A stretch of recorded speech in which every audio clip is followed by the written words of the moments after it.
Pemirsa, fenomena halo matahari terjadi di langit kota Denpasar.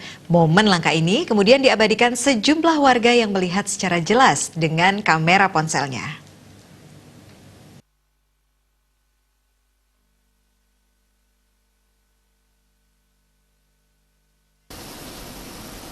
Fenomena halo merupakan fenomena optis berupa lingkaran cahaya yang mengelilingi matahari atau bulan. Halo terjadi karena adanya refleksi dan pembiasan sinar matahari oleh permukaan es yang berbentuk batang atau prisma dari awan sifrus yang sangat dingin di atmosfer.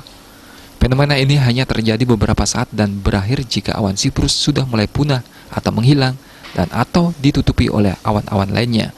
Fenomena ini tidak berpengaruh pada perubahan cuaca. Hanya saja saat fenomena itu berlangsung, atmosfer cukup stabil dan cuaca cenderung cerah.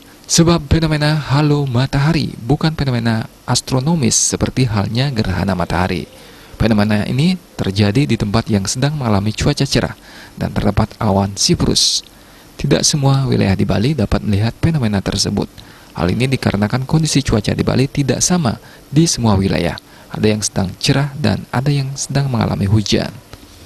Winarto, wartawan Bali Pos.